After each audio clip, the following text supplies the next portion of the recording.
Hey peeps, welcome back to my channel. It's good to see you again. I've got a lot to unpack here. A whole lot's been going on, um, including a meltdown at the end of the year. And yeah, so pull up a seat and I'm going to give you a little update on what's been happening and answer a couple reader questions. So we'll get right to it after the intro. And yeah, like and subscribe if you haven't, and I'll talk to you in a moment. So yeah, it has been a while. End of the year, I had a meltdown. I don't remember if I talked about this, but I don't think I have. Anyway, so yeah, I just basically had a meltdown. I was overworked, tired, and I realized that I had not gotten over Kaylee's death yet. I'm still not, but I had been trying to push on as though everything were normal. And, it all came to a screeching halt. And after I had a meltdown, I felt much better and found myself going, okay, now that I've admitted I'm still upset, I can manage easier. I have always lived my life in the mindset of I always survive. And I survive by working. I survive by moving on. I survive by picking up the pieces, even if they're still shattered, and forging ahead. And that helps. And it keeps me going. But once in a while, it will backfire. And it kind of did. Anyway, all that aside, let's just say I am feeling better. I still dreadfully miss Kaylee, but I know she's around, and I love our new babies, and all the kitties are doing well, and that's a relief. So life is on an upward trajectory, and that's good. Now, in the interest of not making this a massively long video, I'm just going to say, I finished Witch's Web. It was fun to get back to January. I am writing a novella, a Moonshadow Bay novella, for an anthology that will be coming out in March. And so I will tell you more about that later. And after this, I write the second Night Queen book. I go back to Lyrical's world, and I'm so looking forward to writing urban fantasy again. I love it. I miss it. So that's what I am doing currently in terms of my work. I have a bunch of reader questions here. I'm going to answer a few in this video. I'll answer more in another. Oh, there's Allie. Hey, Allie. Come here, baby. Look at how fluffy she's gotten. Both she and Kiersey are now 12 pounds each. Over 12. Hi. And they are so cute. But they don't seem to realize that they are such big kitties. And they keep trying to do the things they did when they were tiny babies, which didn't last long. Like Kiersey keeps trying to get under the nightstand. And Ellie here, well, she's convinced she can jump up on anything and not tip it over. And yeah, they're adorable. And they're sweet, and we love them. Yeah, we do. And that's her tail. You have a lovely butt, my dear. Let's not show it to the camera. Somehow I don't think my readers want to see Ellie's butt.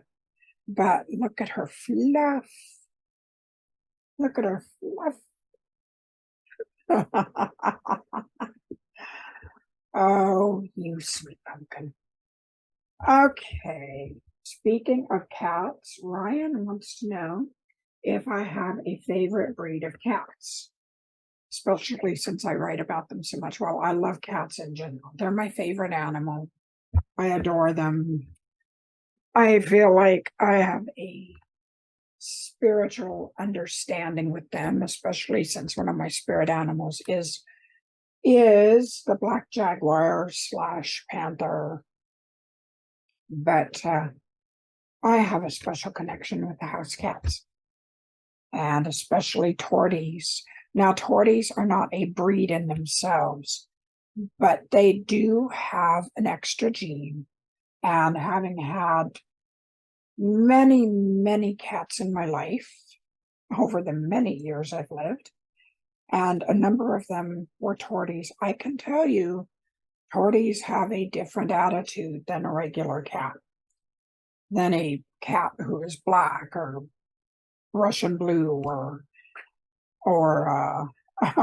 ginger kitty. Torties have an attitude, and it's called tortitude. And I there's something about it I love. It's an independent defiance, and yet they are passionately loyal to their people, as you saw with Kaylee. And they pick a person a lot of times, and that's their person. Yeah, pick up people. You pick up people. So, you are so sweet. And Elia has picked me as her person, although I am grateful that she is not shy around other people like Kaylee was, because that became scary to me when we had to take Kaylee to the vet. What if something happened to me? What would have happened to her? She was so freaked out about other people. But Ellie, I encourage Andrea to play with her a lot, and she likes Sam, and I don't lay on the keyboard. Yeah, laying on the keyboard's not a good idea. And don't pull out the monitor cord. She likes to get under my monitors and yank the cords out because it gives her attention. It's like, yeah, we don't want to do that. Okay. Other questions from readers. Melissa asks, what are my top crystal favorites and why? Clear quartz is my favorite because of the energy. It's clear and it amplifies energy, and I feel like I can clear out my energy field and my chakras with it. I love clear quartz that has black tourmaline in it. They're very protective, and it also calms me down and clears my mind. Citrine for prosperity, which citrine's another form of quartz, and peridot. Absolutely love peridot. To me, that is one of Maliki's stones, and it's the stone of the forest. It's supposed to be a stone of prosperity, but for me, it feels like a lovely summer night in the middle of the forest. Fairy magic, fairy fire. I love iolite, which is a form of sapphire. Celestite, which is a blue stone, and it makes me think of the outer reaches of space. Numite, which is a rare stone from Greenland, and it's a very heavy stone to work with in terms of energy, but it feels like it comes from the depths of space and like out beyond the aurora. Got to be careful with that stone. When I bought a piece and had it set as a pendant, I forgot to cleanse it after I bought it, and something came in on it and was attacking me in my dreams. And once I cleaned it out, once I cleansed it, it was gone. But never forget to cleanse your crystals if there's the least chance they might be carrying some energy. There are so many stones I could talk about, and I do have, I think, one or two videos on crystals which I will try to remember to link in the comment or link in the description field. If I forget to link, in the descriptive box, just go search on my channel. So I think that's going to be about it for now, because as I said, I don't want this to run too long. But I hope to be back on a semi-regular basis, and I will talk to you next time. Oh, remember, I am going out of KU in February. February 16th, most books will be out, except for one, and that will come out shortly thereafter because it went in late. But the experiment did not go as I hoped, and put it this way, I would rather pay my bills than stay in KU. And it wasn't quite that bad, but it looked like it could get that bad for me. Some authors do very well there. I did not. So you can still pre-order Witch's Web.